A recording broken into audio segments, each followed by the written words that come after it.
19คนปอ 19คนมุ่น ยังจะมาอยู่ในนี่ผู้นี้ได้ลูก โอ้ ว่าเขาญาติบักคำ ได้ลูกก็ไม่ได้นี่ เงินคำบ้านหนู ผ่านมา18คนทำบ่มี โอ้ย บ่ได้ลูกเนาะพ่อตาบ้านเกิดอยู่ไส ถ้าเดือ ท่าเดือเอางั้นให้พ่อตาซื้อกาแฟ เอาขอบใจ ได้ ดีไม่แห้งอายุเหมือนกับมึน ได้ลูกพ่อตามีจักคน ห้วยมีเก่าห้วย16คนยังเก่า ลูกพ่อตาได้ป้าบัดนี้พ่อตาเฮ็ดหยังอยู่กวาดอนามัยเนาะโดยโอ้ยังแข็งแรงอยู่เนาะ โดยเอาแล้ว ว่าแข็งแรงพันไอโลด ไปครับ ยังมาทันได้กลับเทื่อมื่นสิไปหาพ่อตู้บนแก็บแล้วมื่นนี่ตอนแรกมื่นนี่ โดย ไปใกล้ก็บ่ได้ เฮ็ดบกแบกแถวเฮือนนี่บ่อนามัยเนาะ คนพันบ่นั่นใจพออีแม่อ้ายไอ้น้องตายยังบ่ได้ไปอะไรลงเฮือนนี้ บ่ จะกินก็ยังบ่ได้กินแล้วคันบ่วิทย์ โดย คันเพิ่นวิทย์อันเอามาค้อนลงไปแล้วขึ้นได้ไปได้ โดย เอาเว้าก่อน พ่อตาเฮ็ดหยังอันนั้นน่ะ ที่ครับเรา เลื่อยตอกเราตอก ตอก โอ้สานหยัง กระดาษเลย สากตาโอ้ขอพ่อตาว่าหาขออนุญาตเอามือซี โอ้เฮ็ดขายบ่เฮ็ดขายให้เขาเจ้าบ่พ่อตาอ๋อรถเขาเจ้ามาเดี๋ยวเข้าแคมป์ก่อน หมูก็บ่ได้ยินตา โดย ก็อ่าง อ๋อขี้ฝุ่นไงก้มมานี่ฝนหากก็หยุดตกก็แห้งแล้วเด้ฝนเช้าตกแล้วก็แห้งแล้วเนาะที่ดินนี่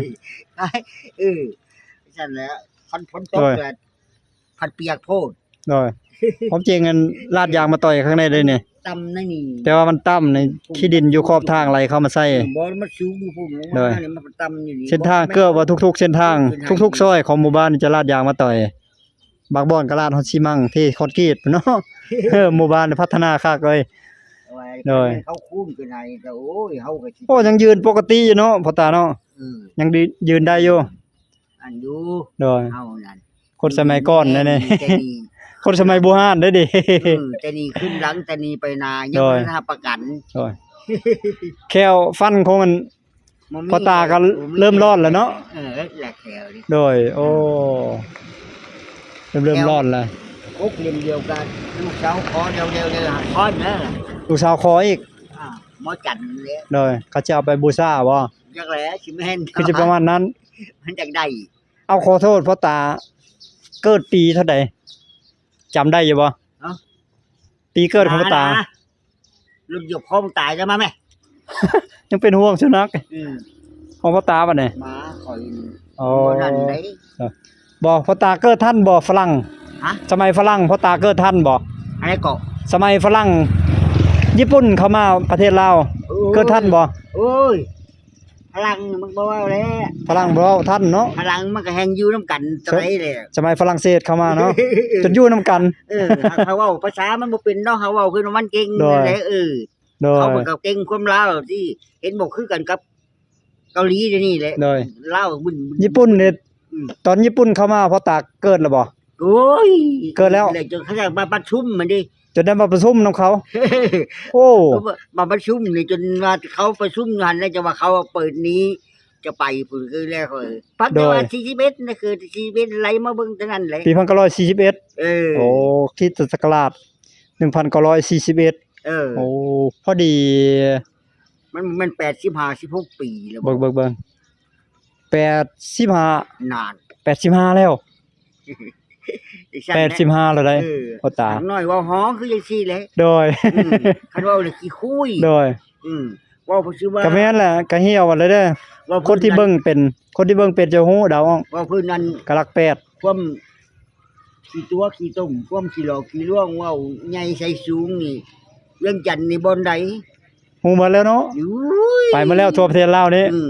จันทน์จะมาซักมื้อนี้เอ้ย โดยจังหวัดซักไปมาแล้ว คอยบ่เห็นแต่เมืองมนต์เมืองอิหยังเมืองอิหยัง เมืองมลประโมก บ่เห็นอันน่ะอัตะเปอกตะปือบ่เห็นหมู่ยอมหมู่ชั่วได้ก็ยอม บ่ฮอดเนาะบ่ทันเนาะ คันว่าจะมาซักโอ้ย ภาคเหนือเด้พ่อตาไปฮอดไสเนี่ยภาคเหนือนี่ ฮ เกือบฮอดผู้เก่าพุ่นแหละ ผู้เก่า ไปเฮียพุ่น โอ้ บ่เต็นเกี้ยหลายๆพุ่น แต่เชียดหลาย ง่ายจะได้จมอุ้ม ๆโดย เจ้าเอียงเจ้าไอเจ้าสวนเนาะ โอ้ บุญเดือน3ไม่3คำเด้ สมัยเจ้าบุญอุ้มเนาะ ขึ้นน่ะขึ้นวัดผู้ขึ้น โดย ไปห้วยอีไสกับอีนุยอีกับน้อง โอ้โดย แต่ต่อแล้วดึกมองยังแล้วก่อนในคุยังปั๊บ โดย ใส่บีแข่งไปซื้อเรื่องย่านเด้อย่าเป็นขา แต่นอยู่ป่าไม่เฮีย ว่ายันเสด็จจะอุ้มขาเด้ โอ้ ก่อนกันนางขึ้นไปห้วย พ่อตายังเอิ้นเสด็จเจ้าบุญอุ้มอยู่เนาะ ใส่ดึงใส่งอนต่อนี่ โดย ดึงใส่นุยดึงใส่นี่โอ้แดนไปหัวเพราะว่าอิสราแตกนอนเป็นตะพื้น้ำปลาไม่เฮียเต็มเบิดของทหาร โดย โอ้ ทีมนี้ต้องบ่ย่านเด้ไผก็ได้ เฮ้ยไผก็ญาติเนาะ เออ ญาติอิสระบ่ ใช่เขาเอาได้ติ โดย เอ้ยน้องก็เจ้าอิงตัวผู้ย่านติโยไผสิตาเขาเอาได้ โด ตอน ย กระเชยยาแม่มันเท่านั้นแหละเจ็บแล้วตายก็ตายว่าไป ไปป่าไปรีอยู่ป่าเนาะ เออ ญาติเสด็จเจ้าบุญอุ้ม ป้า ไปรีอยู่ป่า แต่ตอด ไม่เที่ยวพุ่นแหละ โดย ดื้อใด ขี้ดื้อขนาดแล้วพ่อตาแต่เก่าเนาะ เห็นว่ามาจากคู่มือเลย ผู้สาวก็ทรงสิหลายเนาะ บ่ได้ ป่พ่อตาก็มีผู้สาวหลายอยู่แต่เก่า ว่าอย่าไปเว้า สมัยเป็นวัยรุ่นนะ 19คน ป่19คนมุ่นผู้สาวพ่อตา มาอยู่ไปยังจะมาอยู่ในนี่ผู้นี้ได้ลูก โอ้ ว่าเขาญาติบักคำ ได้ลูกก็ไม่ได้นี่ เงิน โดย คำบันหู ผ่านมา18คนทำบ่มี โอ้ย บ่ได้ลูกเนาะไม่ได้นี่เป็นคนที่19 บ้านน้องเมียงนี่ก็มี โดย มาเว้าเลย โอ้ เพราะได้คนเมียนายหมอได้ข่อย โอ้โดย อีสวนนี่นายหมอนี่ โดย เพิ่นเอาลูกออก โดยเพิ่นยังบ่เดี๋ยวนี้ อยู่เมืองโฮงนี่อยู่โฮงหมอใหญ่เด้อยู่ยังจันทน์นี่ โดย ท่านหมอ โอ้ ใส่ มีแฟนเป็นท่านหมอเพิ่นตะกี้เนาะ เขามันเอาลูกออกเนาะลูกมันบ่ออก โดย เว้าเขาโทษเขาอภัย โดย เอาปลังกาใส่บาตรเนาะ โดย เขาเว้นแต่ว่ามันบ่คนเอาลูกออก โดย มาห้วยเขาแล้วข่อย เขาหายเลยมันบ่ โดย ได้เข้าไปเขาจะให้เขาไปห้วยเขาไปเบิ่งคักอีหลีโอ้ยเจ้าบ่เขียนบ่เบื่อบ่นายเบ้ยเลยว่า เบื่อสินายหยังตัวของแนวมักอยู่แล้วยามใดก็เดี๋ยวนี้ โดย เพิ่นเคาะประตูบัดปกเรียบเข้าในบนพื้นเตียงหั่นแหละ โดย เลือดเต็มเบิดที่ เอาแล้วพ่อตาไปเข้าหยังในพื้นเตียงนะ หักบุญอยู่ที่เพิ่นบ่ซองบึง โดย คันแม่นเพิ่นบ่ซองบึงนี่สิตายทุกคนเมียเพิ่นอีก โดย อืม บ่ธรรมดาพ่อตาก็เนาะ วันนี่ก็เพิ่นออกไปวิทย์เบิดอะเพิ่นขึ้นห้องทึ่งพุ่นห้องทึ่งแล้วก็มาชุกออกไปเอาไปล้าง โดย ให้ลูกน้องมันแล้วมันก็ยังครัวอยู่นำมัน โดย นั่นแม่นอยู่อ่อนอยู่หั่นแหละ พ่อตาคือเข้าอันกองเตียงญาติเขาให้บ่ เต็มเบิดที่เบิดแดนเด้อข่อยโอ้ยจังว่า บ่ญาติมีคนเห็นบ่จึงรีบเข้ากองเตียงนะ ดื้อ ดื้อ ข่อยนี่ดื้ออีหลีดื้อได้น้อยสมบ่คือควรนะ คือจังได๋บ่บักนั่นบักนี่อีนี่อีนั่นบักนั่นอีนี่โอ้ยน้อยๆนี่เก่งฮอดบักนั่นอีนี่หัว โดย จะเกิดน้ำหลังหรือเว้าข่อยน้ำหลังข่อยโยม โดย เว้าได้ดื้ออีหลีเลยข่อย พ่อตามีหลายขนาดเนาะจนฮอด18คน โอ้ คนที่18คนที่19จังได๋มาเจอกันไม่ได้เนาะอยู่เลยบัดนี้ อยู่ ลูกพ่อตามีจักคน บอกพ่อตา อันนี้อยู่บ้านกอกบ้านเกินนี่ก็มี บัดเกินพุ่นบัดเกินเวียงจันทน์นะ โอ้ หน้าของนกควายนี่มีเบิด หน้าเขาควายบ่ หน้าหัวควายจะ หน้าหัวควาย มาแต่นั่นนี่ห้องบ้านเกินนั่นดิ โดย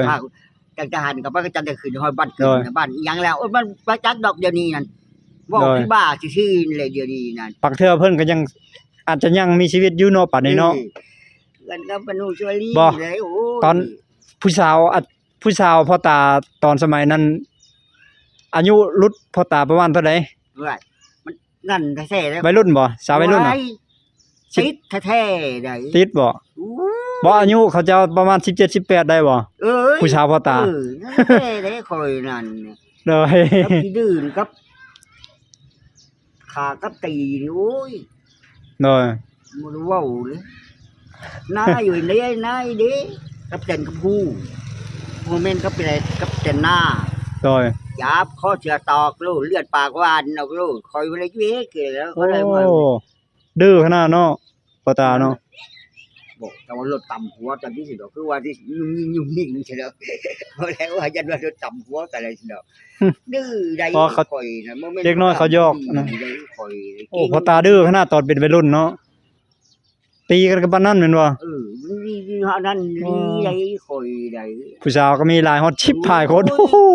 ว้าวจนเขาเว้านั่นเลยมึงมีแนวลิ้นบ่เขาว่ พ่อตามีของ หยังนี่ โอ้ มีนะ สีปากเนาะ มันอยู่ในสีปากนี่กับเกิดมือมัน โดยเกิดถึกมือบ่ มันสิถึงมือแต่ว่าจังว่ามันนั่นนี่บ่มีดอกข่อย โดย นั่นอื่นนั่นว่าสิไปเล่นสนอกซันนี่บอกจังซี่โอ้ยเอามาข่อยไตถิ่มเลยบ่อันแนว อย่า นั้น ว่าพ่อตามีเสน่ห์จันทร์ ข่อยบ่ดันจักเทื่ออะไรข่อยบ่แม่นสิวนน้ำได้คันแนวนั้นนะ คันมีเสน่ห์จันทร์เอามาให้หลานแน่ เออ เอามาให้หลานเคยแน่คันมีเสน่ห์จันทร์ บ่มีหยังมือแฮงถิ่มเบิด โดย ลูกชายเอาเมื่อพุ่นเบิดแล้วเดี๋ยวนี้แฮงบ่มีหยังจังดี โอ้ ข่อยเอาเมื่อ เอามือใส่ มาสั่นพ่อก่อน บ้านกะลุงพุ่นปาก โดย เซ่พุ่นปากกะล โอ้ เพิ่น ไปไกลเนาะ อยู่ภาคใต้พุ่น บ่เบิ่นน่ะเมื่อพุ่นเบิดหยังหยังก็ โอ้ ได้ แสดงพ่อตามีเครื่องหลายเนาะของหลายเนาะ นี่ข่อย ของขลัง มีนั่นดี ฮะ อันหยังวันหัวม่วมนั่นกับอันกินเหล้าบ่เมานั่น โอ้มีคือกันเนาะนะ นี่ข่อยตะกี้มีหักเดี๋ยวนี้บ่มีเดี๋ยวนี้ ลูกกลับไปเบิดละ บ่มีแล้วเดี๋ยวนี้ยอม ลูกชายฮุบไปเบิดละ ลูกชายจุบมาบ่มีหยังนะ โดย คือมือ แต่ก่อนนี่ซ้ำกินเหล้าบ่ได้ย่านแม่นบ่ หักบางนั่นก็กันได้บางน่ะหักมัน โดย บ่ลิ้นหักเว้าติดโลก โอ้ มันหักมันบ่ได้ลูกได้เมียหลายมันบ่ลิ้นไปซั่นได้ โดย หักคันมันเว้าแล้วติดโลก ลูกพ่อตามีจักคน ห้วยมีเก่าห้วย16คนยังเก่า ลูกพ่อตาได้ เออ ป้า ตาย ตายบ่ ตายเดือนหนึง2คนก็มี โอ้ 3คนก็มี โดย เป็ดถึง ยัง9คนปัจจุบัน นั่นได้ข่อยนั่นมันไม่ลิ้นได้คันเว้าไปสิอุ้ยข่อย โดย เอ๊ะ เอาแล้วบัดนี้ลูกแต่ละคนขออนุญาตลูกพ่อตานั้นอันได้ก็ไม่น่านี่ผู้เดียวบ่หรือว่า ลูกพ่อตา16คนได้ก็ไม่น่านี่ผู้เดียวบ่ อยู่เรียนบนนั้นไม่น่าตายแล้วก็ตายทิ่มเลยเฮาก็ได้เล่าก็ได้ โดยอ๋อ ไปยิ่งข่อยก็10กว่าปีเลย โดย 14 15 ไม่น่าเพิ่นเสียแล้วบ่นี่ มันมีข่อยอยู่ผู้เดียว อยู่ผู้เดียวเลย อยู่ผู้ โอ้ เดียว เพิ่นเสียได้10ปลายปีแล้ว เอ้ยกวนตีน โอ้โดย แล้วก็ อยู่ผู้เดียว อยู่ผู้เดียวกับหลานบ่ หนึ่งเขาหนึ่งแกงกินผักลูกนั่นแหละครูคน โดย คันใดของอยู่ของกินมากะ เอามาให้ มายืน โดย หากแต่ว่าหนึ่งเขาหนึ่งแกงนิดนี้แล้วเยอะค่ะเขาบ่ได้เฮ็ดเอาอันดิบ โดย เขาก็เอามาให้เฮ็ดเอาเอง โดย สั่นแหละนั่งกันเพื่อว่า ยังโอ้ไปซื้อแบร์เนาะได้2ตัว แบ่ หาเงินเก่งขนาด ดื้อ บ่ ข่อย ลูกหลานพ่อตาอยู่บ้านนี่จักคนอยู่แถวบ้านนี่ แต่ในบ้านนี่บ่ โดย แม่มันห่วย หลายคนบ่ มันอยู่พี่เบิดแล้วมีแต่หมอนั่นกับหมออยู่เมืองไทยพุ่นแห อ๋ ละ อ กับลูกสาวหนึงลูก แสดง ชา ว่าย หนึงอยู่พุ่น ลูกหลานพ่อตาอยู่อ้อมๆอยู่แถวในหมู่บ้านนี้อยู่เนาะ อ้อมอยู่นี่แหละอยู่ใกล้ๆนี่แหละ โดย นี่เพื่อนนี้ มีแต่เขา เพื่อนผู้ใหญ่ก็คืออยู่ห้วยน้อยบ่อนนั้นเขาเฮ็ดทางนั้นวุ่นๆนะกับผู้หนึง โดย นั่นก็ได้ มีแต่เขาเจ้าและหากินเลี้ยงเนาะ ยังว่ามัน โดย อยู่นํเขาแล้ว พ่อตาก็มีแต่จักสารนี้ ยอมแนวเดียวนั่นติ ยอมหยัง เอ้านอนกลางเมื่อคืนหามันเมื่อยมันม้อยของข่อยพอมันขึ้นค่อยเมื่อยพอลังเทื่อ โดย มันนอนไหลนอนเลยน่ะ เอาเมื่อยก็ มันพอบ่มีผู้ใดปลุกไผลุ้นให้ ก็ไปเอิ้นหลานมานอนน้ำกลางคืน เอ้อ พ่อตาก็เอิ้นหลานมานอนน้ำเลย บ่มี เอาอยู่เฮือนหลังนี้เด้ นี่ก็ร้านนี่ก็ได้นี่ นี่บ่ อืม เสื้อลายนี่ อือ โด อยู่ ย บังมืด โอ้เป็นหนุ่ม บ่แม่นหลาน หนุ่มหล่อได้เนี่ยเล่นนี่เนาะโดยชื่อหยังนี่เท้าหยังโอ้เฮียนอยู่ห้องใดแหละ มันก็บ่ได้สตามัน ป .3 แล้ว โอ้เก่งโดย เออ เล่นเนาะพ่อตา ส เนาะ วัสดีเด้อพี่ทอง มันก็บวชนักตามันแล้วมันเป็นอันนี้นี่ โดยอ๋อ มันดื้อ ต้องกูแจ้งว่า ข่อยยอดดื้อข่อยก็ฮู้ว่าดื้อครับ โดยดื้อคักเนาะ บัดมา เอาตอนพ่อตาก็ไม่น่ายนี่ไม่น่ายผู้สุดท้ายนี่จักตอนอายุจักปี ตอนพ่อตาอายุจักปี ฮะ พ่อตาเอามาเอาก็ไม่ได้ในตอนพ่อตาอายุจักปี คอยนั่น โดย จักแล้วมันบ่ได้เข้าใจบ่นั่นก็ได้ บอก คอย บ่ชื่อบ่ คือคอยมาอยู่นะนำนี่69 ปี1969 เออ โดย 70ก็ได้ลูก70ก็73 72เอ้ย73 74มามีแต่ลูกเบิดนั่นน่ะ อ๋อ ยี่เม โด ล ยว่าชื่อบ่ได้แล้วเนาะ เออ ปีนั้นปีนี้เอาเมียเนี่ย นั่นครับจักสิมาสิได้จักปีแล้ว โอ้ย ที่จะอันนั้นมาอยู่นี้ก็ได้79 ชิมโล เอ้ยจกเดินหานำ โดย79แล้วพ่อตาชื่อบ่ปี 1,000 เท่าใดพ่อตาเอาเมียปี 1,000 เท่าใด บ่ได้เข้าใจแล้วบ่นั่นแท้ บ่เข้าใจเนาะโอ้แสดง ใจ ว่าบ่ชื่อ ได้ เอ ยัง อหักหัก ก็เราก็ หัก ต้อง เอา ไป เหล้านี่ก็ห่วยไม่เ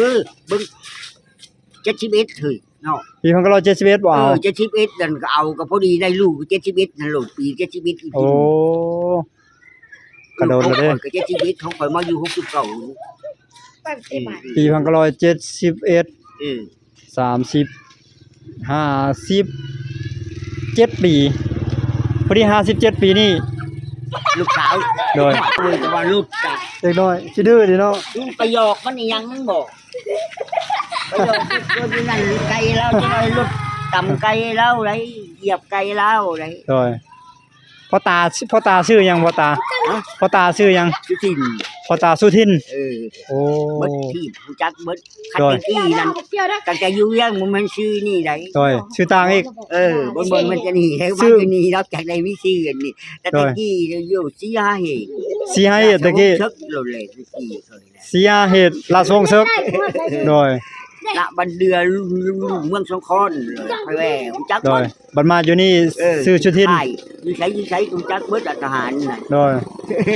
โอ้ ปล่อยนะไม่ได้สั้นได้จะว่ามันดื้อ พ่อตาเป็นทหารบ่ตะกี้ เออ สมัยนั้น เป็นทหารแล้วไปแล่นช้ำล้อ ทหารเล่นสำล้อ ขัดยูโนชอรี่ โดย งาน เอาระวังเด้อ เบิกกันแล้ว เด็กน้อยอยู่ เสด็จเจ้าชื่อว่าพม่าเลยนะ โดยโอ้ผู้สาวหลายขนาดเนาะสมัยนั้นชื่อมีหลายชื่ออีกเนาะ เออ ไปลบผู้สาวบ้านนั้นเราใช้ชื่อต่างบ่พ่อตา อืม ไปบ้านนี้เราใช้ชื่อหนึงอีก อันนี้ชื่อพ่อแม่และใส่ โดย เดิมนี่จะได้มาซื้อนี่จะได้ใส่เดิมเลย โดย มาก็ซื้อคนจูจักนี่มาเอาเมียนี่ได้ โดย มาเอาเมียนี่บัดนี้ขึ้นจำโนดเลขขึ้นใบในหยังใบไอ้ โดย แต่งงานแต่งยินเป็นอันนี้เพราะว่าเขา โอ้ ยศเอาคักแล้วว่าสิ โดย แค่ได้มีให้ว่าซั่นคือนั่นแหละซื้อนั่นแหละ โดย สิถามว่าสิตินบ่มีดอก บ้านเกิดพ่อตาบ้านเกิดอยู่ไส ถ้าเดือผม ท่าเดือ อืม ท่าเดือสบู่ไส้บ่ นะ โอ้เมืองสองคอนเฮานี่เนาะ เออ โดยท่าเดือสบู่ไส้เมืองสองคอนแขวงสวรรณเขต แน่แล้วจังว่าลูก โดยโอ้ ณบันเดือ หลั กั ก นยัง หลั ว่าก จากนั้นไปเป็นทหาร เออ ใหญ่มาแล้วไปเป็นทหาร อยู่คอย ไป นะ หาจีบสาวโอ้10ปลายคนเนาะผู้สาวเนาะ จักดอก โดย เขาคอยเล่นจะจำหล่อคันดังนอนก็มานอนหลังจากก็มาอยู่นู่นจะมี เล่น3ล้ออยู่ไส เล่นอยู่ยังแหละ เวียงจันทน์ เออ โอ้ทั้งเป็นทหารทั้งหาเงินไปพร้อม เป็นบ่นั่นบ่แม่น ฮะ บ่ได้เป็นทหารนำเขา ออกทหารก่อนบ่จะมาเล่น3ล้อ เออข่อยเราไหน โดย อาแค่เจ้านายไผบ่จักบ่มี โอ้ คนโลดเจ้านาย อิหยังวะราชวงศ์ซึกชื่อนะราชวงศ์ซึกบ่ เออ บ่เมื่อกี้นะชื่ออยู่เวียงจันทน์ ได้ข่อยนั่นดื้อสมควร พ่อตาทรงศิลอเนาะตอนสมัยยังเป็นหนุ่มเนาะ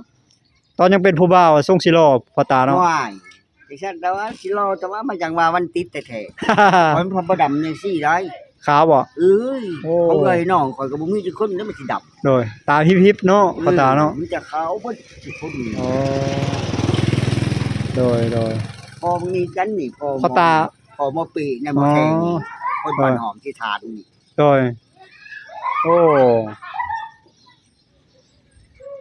สารอันนี้เนาะยามกลางเว้นมาละพ่อตาสร้างกระตานี้สร้างกระตานี่ขายตะกร้านี่เนาะ เออ โอ้อันนึงเท่าไดพ่อตาขายนี่ 20,000 อันละ20,000กีบ บ่ได้ โอ้โดย มันสินอนสิเด้ กำลังอนามัย